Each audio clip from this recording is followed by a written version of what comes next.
So I will, the title, Gender and Social Relations Between the Sexes, I will explain later what I mean about social relations between the sexes. Why this expression? Why not only gender? I will explain that later, if you like. Maybe you have seen, everybody of you, the references of the bibliography of all the sessions. It was possible to download the references. I don't know if everybody have it. I have. You have it. But you can find them, you can explain to your colleagues how to find the bibliography, because there is particularly one main reference in Japanese.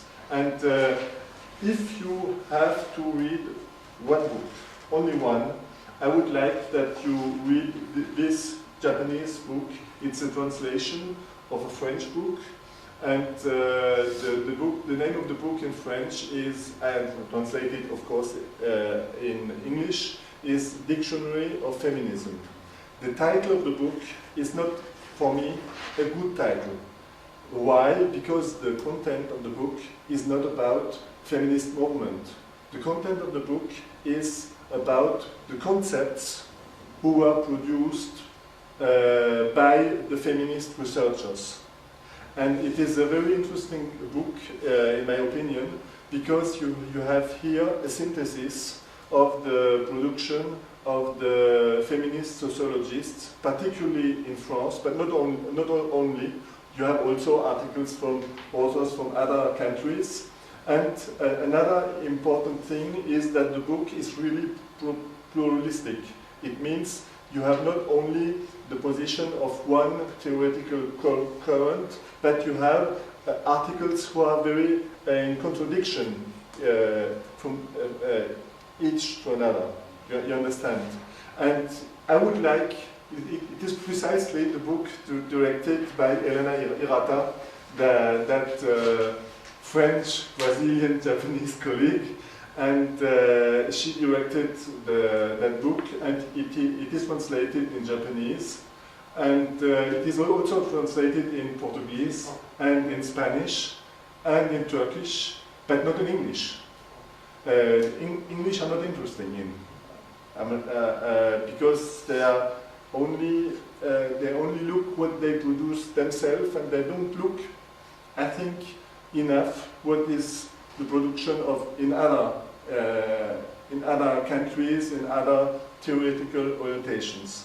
So this is, for my opinion, the book to read for all the 4 lectures. You will see I will use sometimes some articles of that book in my own presentation, but not all the time, of course. So I'm not sure that you can find it easily, but I hope so. Is it in the library? No, this is from the website of this GCOE program. You know, the book. I think. Sorry. I think. Well, I haven't checked it yet. Please have a look to see if it's possible to buy it or to have it in the library. Maybe it is. Huh? This is, for my opinion, the most important book for my 4 lectures. But there, I give you also other references. First, the references you can find completely or a part of it on internet. There's the texts of Friedrich Engels and Simone de Beauvoir. You cannot find all the text, but you can find Japanese translation, of course, of both. Both are translated in Japanese. Huh? And I also put one reference in English with, for me, a good synthesis about gender. It's a book of Judith Lorber, Gender Inequality, Feminist Theory and Politics.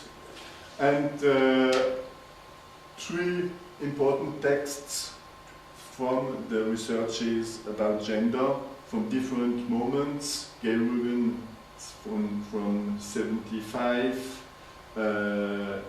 John Scott 88, John Acker 90, the small texts. Maybe you can find them, if not, it's not important. I also give you the reference of one reader. You can probably find it in the library.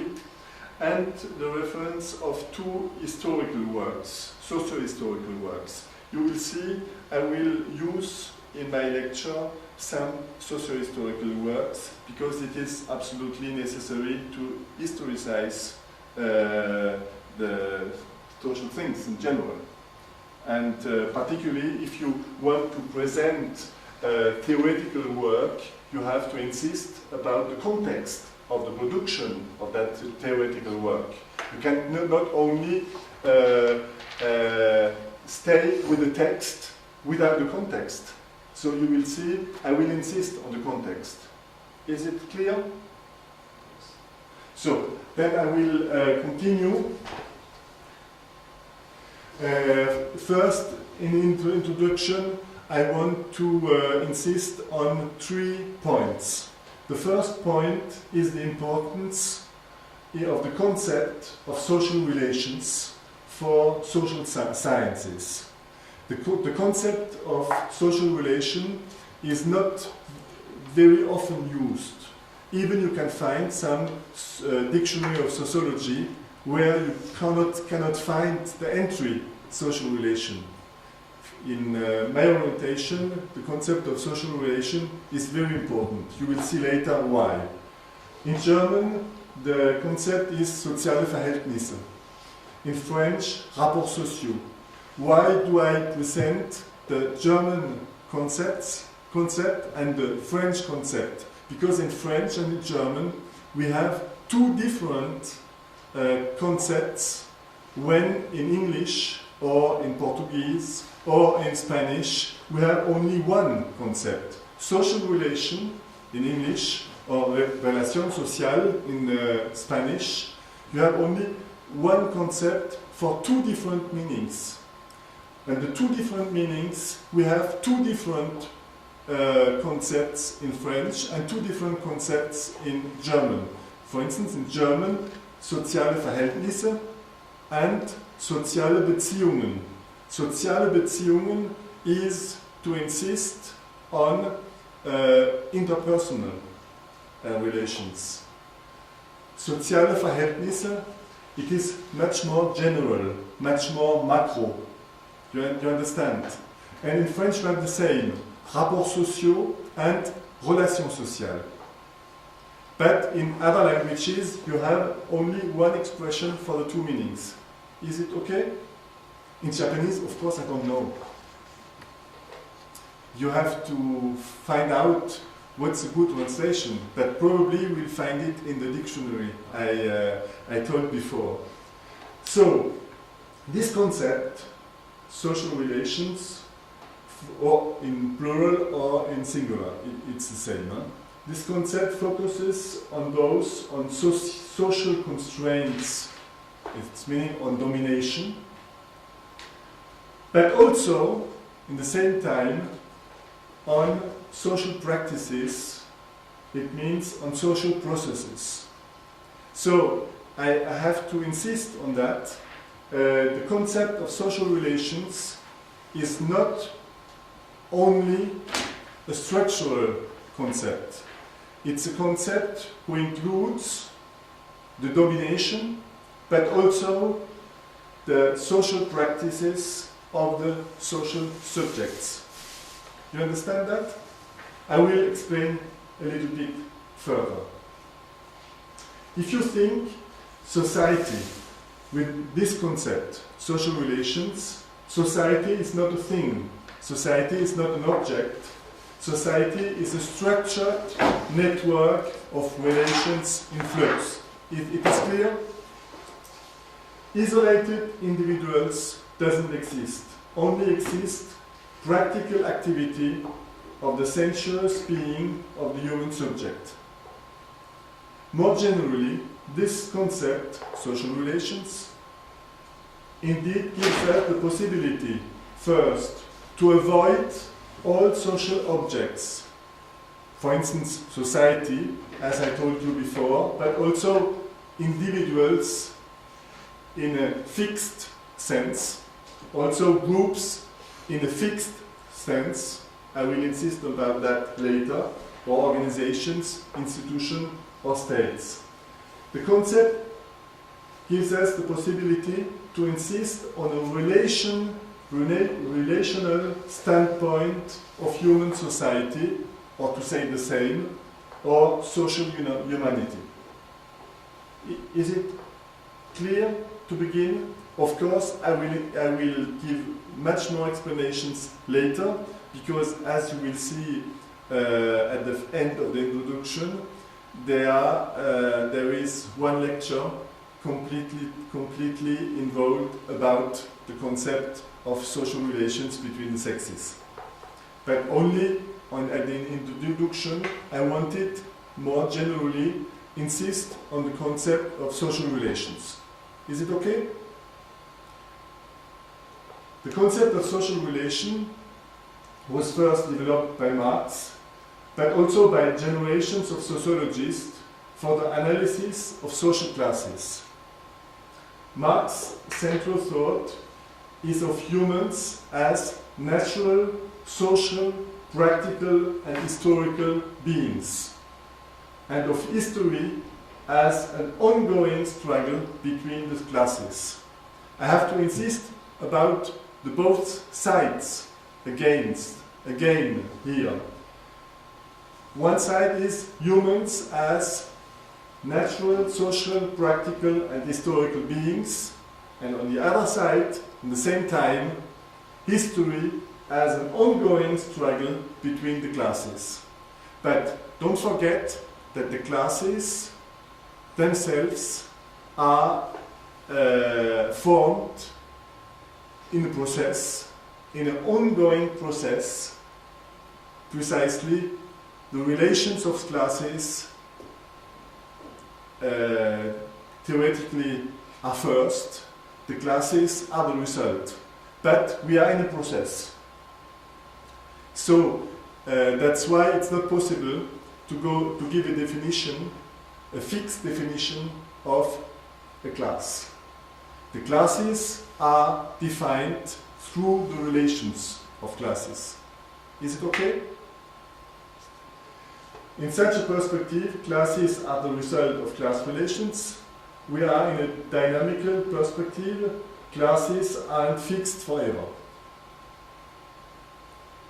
The concept of social relations presents a similar interest for the analysis of the interactions and dynamics between the social sexes. In opposition, in spite of the systematic use of a fixed sex variable, you can find this in all demographic works, for instance, but also in a lot of other investigations. It means the concept of social relations between the sexes. In the concept itself, the sexes are not fixed. The sexes are in an ongoing process of changing. It depends precisely on the relations between the sexes. And you cannot think the sexes as a fixed sex variable. Is it clear, thus? So, this is the first moment of the introduction, a little bit difficult, a little bit theoretical, to insist on the concept of social relations. On the two other points of the introduction, quite different. I want to insist on the fact that there are many women who contributed to the emergence of feminism and to the emergence later of feminist social science. I will give here some names. Some of them we will find them again during the lecture, during the 4 lectures, because precisely I will use the works of these women. Olympe de Gouges, probably you don't know. Olympe de Gouges is a French woman who, during the French Revolution, wanted also equality between men and women. And what was the consequences? She was headed. That's why I wanted to know, to give the name of Olympe de Gouges. It's also a way to think about that movement is a very old movement. The feminist movement had different steps. And we can think that there is a first step at the age of Enlightenment and French Revolution particularly, and after there are other steps.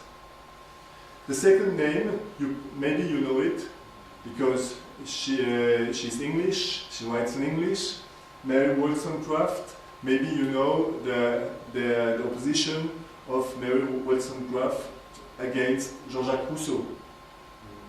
I will tell about that later. Flora Tristan, maybe you know it, you know her, because Flora Tristan traveled a lot, including in Latin America, and particularly in Peru. And Flora Tristan was a French socialist feminist from in the middle of the 19th century. Louise Michel was the leader of La Commune de Paris. Maybe you know that in a very important moment in 1870, when the army of the aristocrats killed about 30,000 Parisian people, and she was exiled in New Caledonia during a lot of years.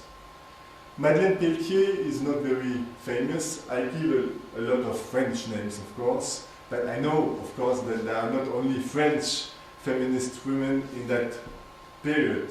I could also give you some other names, particularly German names. There are also. I don't know Japanese history, so I cannot give you some. Madeleine Pelletier was a member of the French Socialist Party, SFIO, French section of the Workers' International. It was the official name, and she was at the start of the claim of the right for vote for women, and she in 1906 her party decided with a very short majority to claim the right to vote for women. But only about 40 years later, the French women could vote for the first time.